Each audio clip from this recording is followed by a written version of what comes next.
Hi, welcome to City Scene with Mayor Mike Cahill. I'm your host, Walt Kosmowski. Mike, welcome to the show. Thanks, Walt. Good to see you. Thank you for joining us. And I would like to remind our viewers that today's discussion is going to focus on initiatives and capital projects that are underway in the city of Beverly. And Mike, before we get into the meat of that, I'd just like to ask you, as we sit here, it's almost mid-June, and we're almost through with the 2015 City Council budget hearings, and I know you and your team worked very hard to put together a comprehensive budget for the city. Sure. Can you give our viewers a sense of some of the highlights of your budget proposal? Sure. As we sit here, it's June 11th, so they'll be voting on the budget next Thursday, a week from tomorrow. I guess as we put our first budget together, I was looking at just a couple of key values, and the first and foremost is to continue to deliver the highest quality city services we can, at the level they've been delivered this year, and trying to improve on them as we go forward.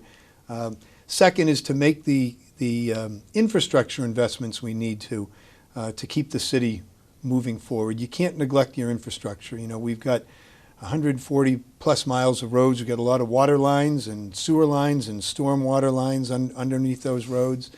We've got so many municipal buildings and school buildings, and just a lot to maintain. And so you have to improve on those as you go. And all of that is in the context of trying to make sure that people can continue to afford to live in their homes and pay their taxes and not be overburdened. With that said, this year's budget does represent about a 3.7% increase, and that may sound like a lot, but the reality is most of it was made up of obligations that we really didn't have any control over, including the requirement that we increase our investments in our pension reserve. We, like every community in the state, really like every community in the country, are being required to fully fund our pension balances. Right. So the pension funds that pay our municipal retirees, we've got to increase our funding there by $350,000. The increase in veterans benefits, largely because we're serving more veterans, because more veterans are living in Beverly, is about $230,000. Although most of that will be reimbursed next year in our local aid. I think 75% of that gets reimbursed. We have to fund an additional $350,000 for the police patrolman's contract that was recently settled, and obviously that's critically important to our public safety.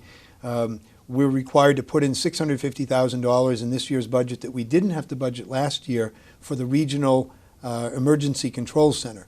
People have read that we're supposed to be going over to this regional control center in Middleton sometime in the coming months to provide our police, fire, and ambulance emergency call service. And so we've got a budget for that this year where we didn't have to last year because it was not anticipated that we'd go over. This year the anticipation is we'll go in sometime this year. In addition, our assessment from the North Shore Tech and Essex Agricultural School, who are now merged and are going into the brand new facility in late August, that's an additional $300,000. We're putting an additional $1.3 million into the schools. Most of that, 1.2 out of the 1.3 million, is going to pay salaries and to address the recently settled teachers contract, which was settled late last year, and to make sure that we deliver what we consider level services. The only additional or new positions on the school department side are a handful of teaching positions that will allow us to keep our projected class sizes. We've got a commitment that our class sizes be, below certain levels, and so trying to keep that. And in addition, we have some statutorily required staffing, additional staffing to meet special education requirements. Right. So that's most of the new spending is required in that sense. The few things that we have decided to do that are new and different are really kind of based upon my desire, our administration's desire, to improve public safety. We're proposing 3 new positions in the police department, 2 patrolmen and a lieutenant. And that cost of about $190,000 will actually be offset with savings in overtime costs of about $200,000 that we will attribute to having more staff on, less of an overtime need. So that should hopefully be a wash. In addition, we're going to put $600,000 more money into roads and sidewalks. We've identified some one-time savings this year only in our healthcare costs. And the best thing to do with one-time savings is not to put them into your operating budget per se, not to build something in that you need to continue, but to use them for one-time purposes. And in our case, we have such a backlog of work needed on our roads and sidewalks. It's over $30 million. And so our goal is to spend just about $3 million this year, $2.9 million, in hopes that we can look to do similar amounts in the next couple of years. Now this year we're able to do it with operating budget funds. It's the 600 additional we're putting to it. It's the 800,000 that was funded in this current year's budget. So this coming year we're going to do 800 again plus 600 more. That's 1.4 million. We're getting about 800,000 from the state in our gas tax money coming back to us. They call it the Chapter 90 funds. And then there are some a couple of line items that have remaining money in them in this year's budget that we'll just put to this year. So that'll be about 2.9 million. But that's really our focus. There's very little new spending as opposed to spending that's obligated from past year's collective bargaining agreements and other type of assessments. And the new spending is really focused on additional public safety, roads and sidewalks, and a grant coordinator position that I believe will pay for itself many times over to help us, unearth and find and secure funding sources to do more things more creatively. Right. That sounds like money well spent, I should say. So let's kind of get into some of these projects now. Let's start with the Route 1A Rantoul Street improvement project. What is the status of that project right now? So what's happened to date is a good amount of the utility work that's necessary by National Grid and some city work. And they've essentially, National Grid has done the length of Rantoul down to Gloucester Crossing. And they're now turning the corner and heading up Cabot Street towards Dairy Queen and the railroad crossing there known as Kittredge Crossing. So that utility work will be ongoing. As part of our proposal for water and sewer infrastructure work in the city, and the council needs to approve that funding, we hope to improve the sewer line, the city sewer line that runs down Rantoul for part of its length. It runs actually down Cabot, turns onto Beckford, and then up Elliott over to Rantoul, and it makes its way down. We essentially have several kind of tributaries in terms of sewer pipe systems that come from the far ends of Beverly towards the pumping station, which is down on Water Street next to the Jubilee Yacht Club. And that's where everything comes in from the different pipes, fits into this one main line, and gets piped over to the sewage treatment plant in Salem. So there's a piece of work that needs to be done in the sewer line in the street, under the street at Rantoul, that we hope to do this year. The state project, which is to repave, redo the sidewalks, repave, put in new trees and so forth, bike lane and whatnot. So that's the whole length of it. That work is supposed to begin later this year, but perhaps more likely in the spring of next year. Our staff has been working diligently for several weeks now, trying to secure all of the temporary easements that are required, as well as a few permanent takings from different properties along the way. They're mostly temporary easements to do work on people's property. And so that's just, it's a big undertaking, and we couldn't start it until we got certain go-aheads from the state. We were waiting on those, we received them, they're now working through that process. And as soon as we wrap up the right-of-way work, we'll be ready, just about ready, I think, at that point to go out to bid. So the goal is to go out to bid before the end of the summer, award the contract, a month after that, and have that contractor either start work later in the calendar year or first thing next year. And two questions on that. Now, if you say the starting point might be early next year, what do you have an end point on that? Any estimated end point for that? In talking with our engineers and the DOT engineers, the projection is it'll be about a 2 full year project. So, if we don't start it till next spring, we'll do everything we can to finish it in 2 full years and not go into a third at that point, because this year is really a part of the project with all the prep work, all the utility work, and the city work. And the project itself will pave and kind of reconstruct from the Beverly-Salem Bridge, or from kind of the bottom of Rantoul Street, all the way up Rantoul Street to Gloucester Crossing, turn left all the way to Kittredge Crossing. It will also cover Elliott Street from the Walgreens at Elliott and Rantoul up to the Old Town and Payne, up to Super Sub. Oh, okay. Okay. So it'll also cover that. And how much of this work is being subsidized by the state? Is the sewer stuff that you mentioned earlier, is that on our nickel? Or? Yes, and anything under the street is ours to do. Okay. If it's our infrastructure, like the Right. sewer and water, the utility companies are paying for theirs. In terms of what the state will pay for, the city has paid for the engineering work on this project. The state will pay for all of the construction. Right. And so it's about I think it's about a $19.6 million project Yeah. that the state will pay. And when I say state, it's federal money, it's state money, it's our money. Yeah. You know, it's coming back to us. But yes, that will fund, as I said, the city has paid the engineering costs, the state will pay all the construction costs. Okay. Now, let me ask you this, the Brimble Avenue interchange. Last month, the Massachusetts Department of Transportation rejected a proposal to build the connector on the old landfill area. So, of course, the whole land swap becomes a moot issue, and so now the connector is going to be built on the existing footprint. So, can you bring us up to date on where that whole Brimble Avenue project stands right now, the timeframes and so Sure. forth? As you said, Walt, in early May, the Department of Transportation decided that they did not want to own a road built on a former landfill, and so they nixed that whole idea. Fortunately, we'd kind of seen it coming. I mean, they flagged it late last calendar year. When I took office in January, I asked for a meeting with DOT officials, and we sat with them in late January. At that time, the CEA group was pushing to make their case that it could be built on their land, and DOT officials said, let's let them make their case. But we were concerned, A, that the answer would end up being no, and we would need to move forward with the design of building in place, and or B, that we wouldn't get all the prep work done in time to access the grant money this year.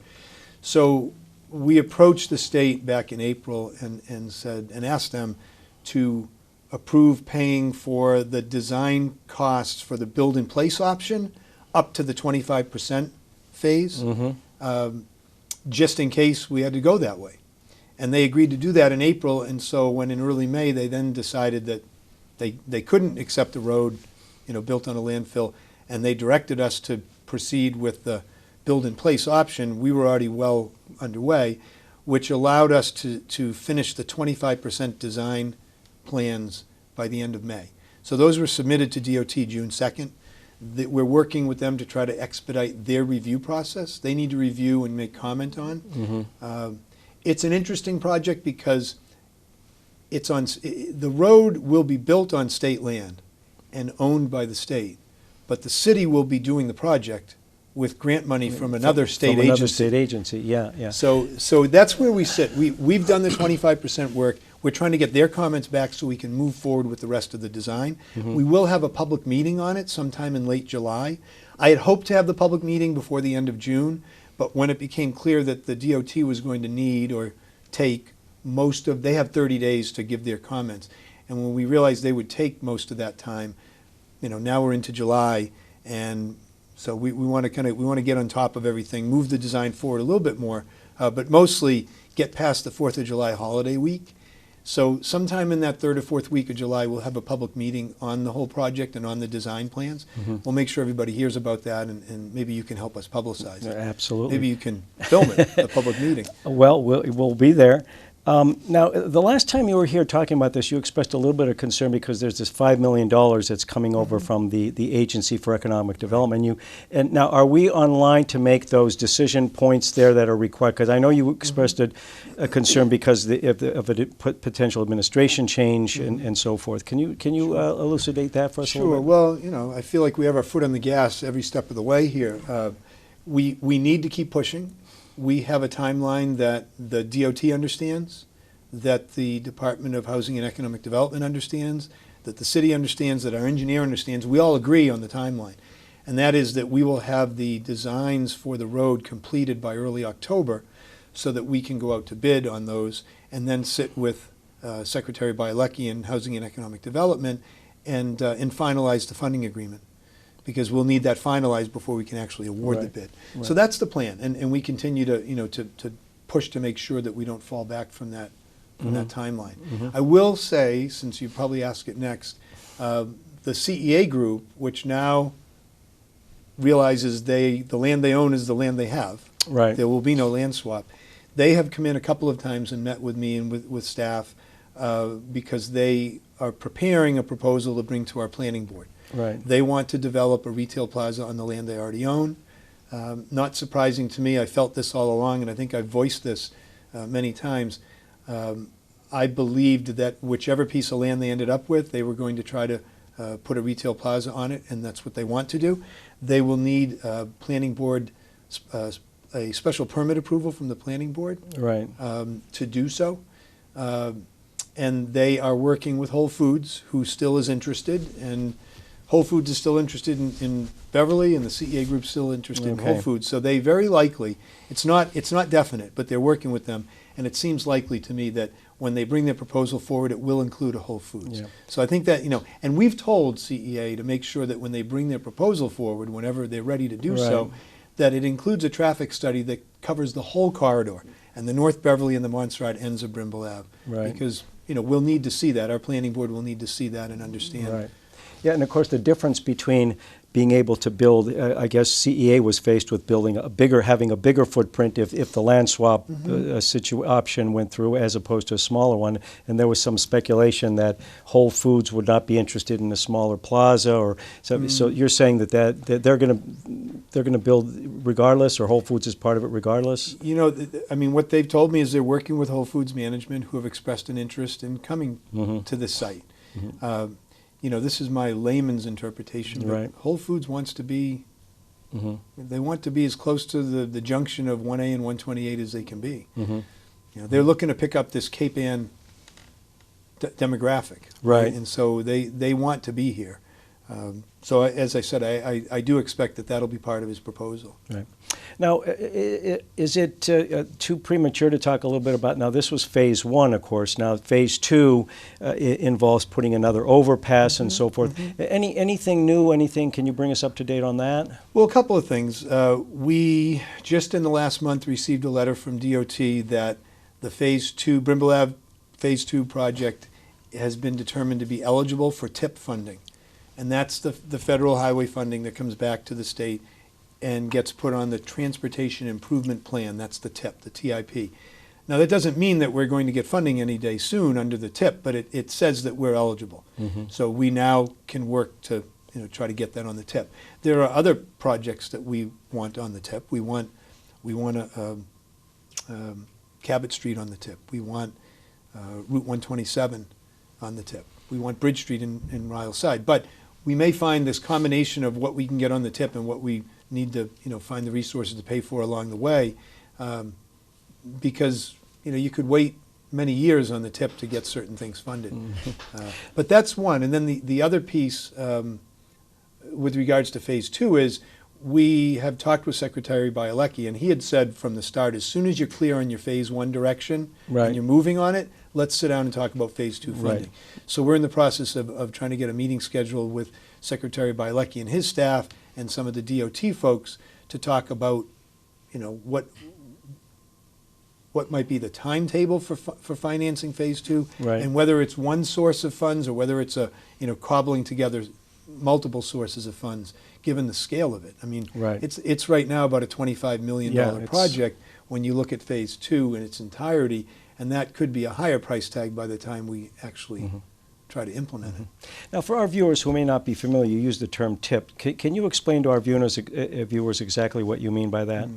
Well, I did say what the words meant, but you mean how does it work? Well, yeah. Yeah. There are regional planning agencies around the state, and the regional planning agencies are responsible for staffing these regional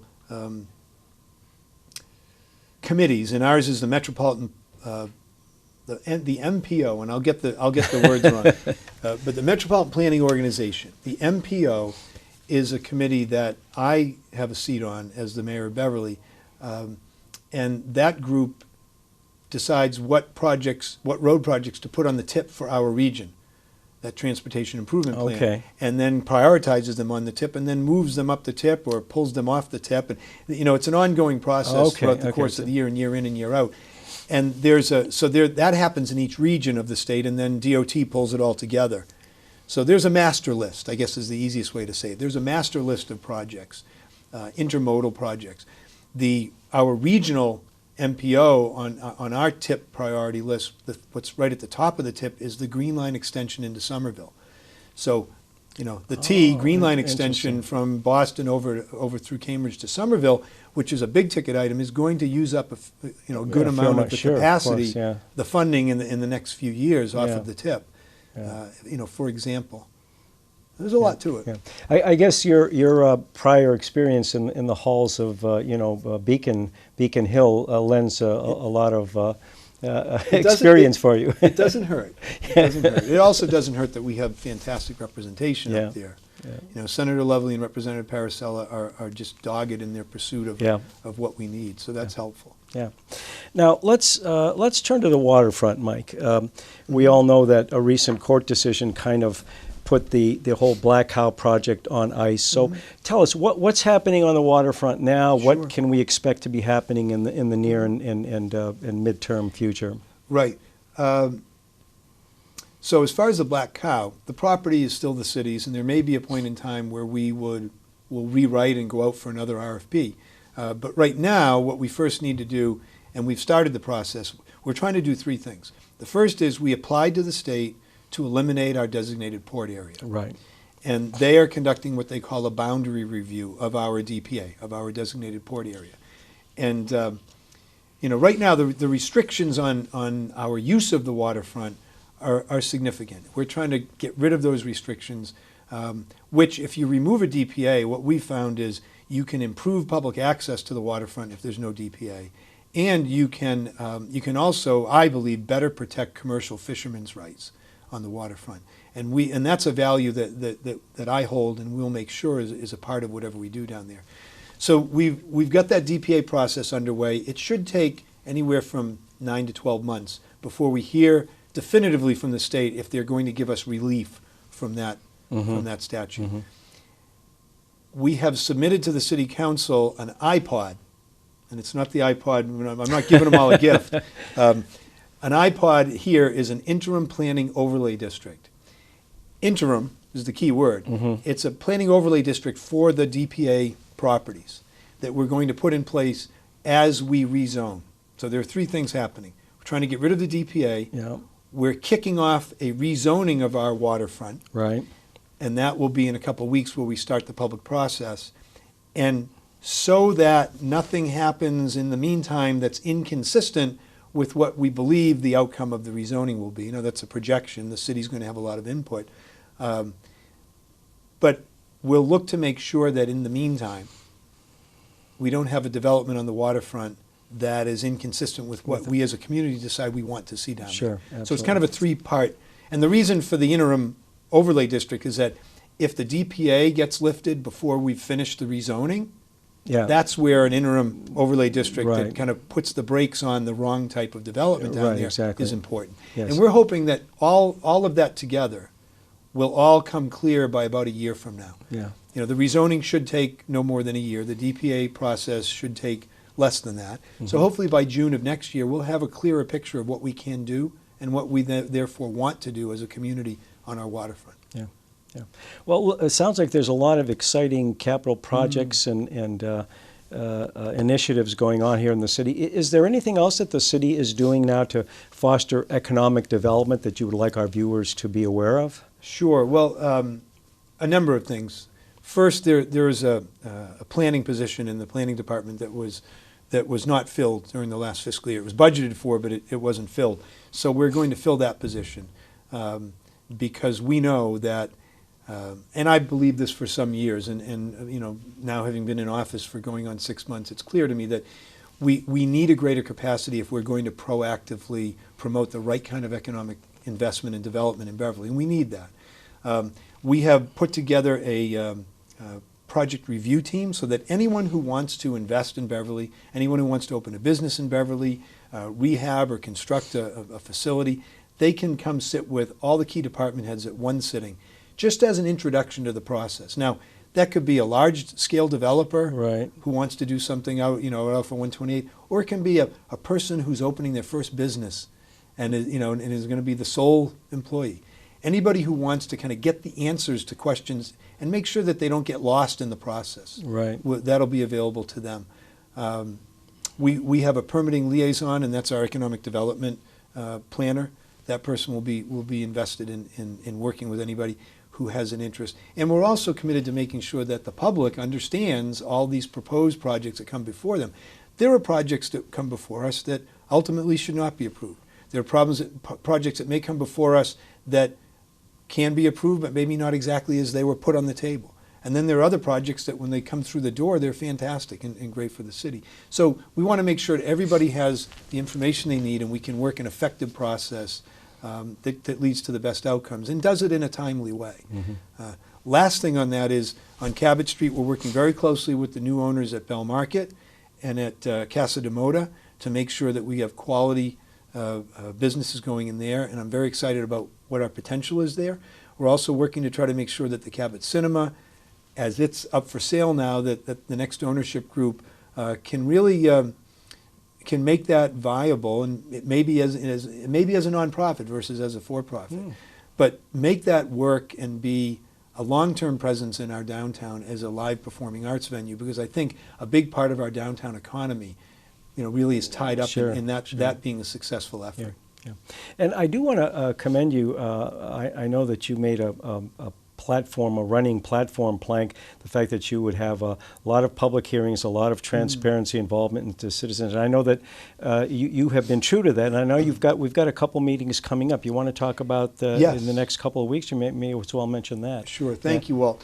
On Tuesday, June 24th, and we'll be getting this out as much as we can, Tuesday, June 24th, 6:30 at the Senior Center, we'll have a public meeting on our infrastructure plan for water and sewer work, as well as our paving for roads and sidewalks. This will be our plan for this coming construction season and our hoped-for plan for the next 3 years. Mm-hmm. This year, as I said earlier, we're able to do it through our operating budget. We may need to look for a bond issuance over the next couple of years to be able to really take on the paving work we need and the water and sewer infrastructure work, because that system's critically important. I mean, we enjoy a lot of great quality of life in Beverly with clean drinking water. Absolutely. and systems that work for the drainage and taking away of storm water, and also sanitary sewer. And that's the 24th. 24th, 6:30, and then 2 nights later, June 26th, at City Hall in the council chambers, also at 6:30, will be the kickoff for our waterfront rezoning effort.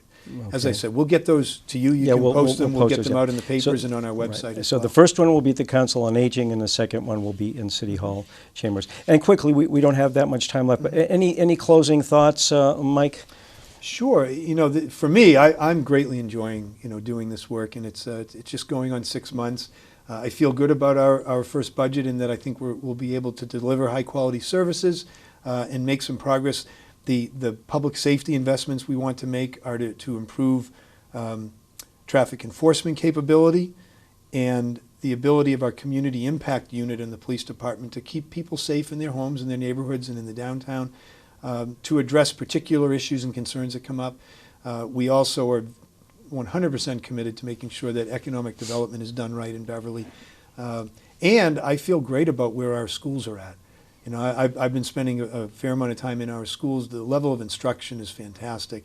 The caliber of our students is top notch, and it's very much a strength of our community, and it will continue to be, and it will improve and improve in that sense. Going forward. Maybe that'll be a topic of a show we do in the near future, right? Yeah. Summer's coming. There's a lot of fun coming this summer in Beverly. There are so many events. Arts Fest, Homecoming. Arts Fest is this Saturday. The big downtown bike race is late July. That's right. Homecoming is early August. There are going to be 3 block parties this year downtown. Last year there were 2. Yes, absolutely. So there'll be 2 during the summer, and there'll be an early October one that'll be an Oktoberfest. Fun to be in Beverly. Theme. Yeah. Well, Mike, thank you very much for joining us. And I'd like to remind our viewers that you've been watching City Scene with our Mayor Mike Cahill.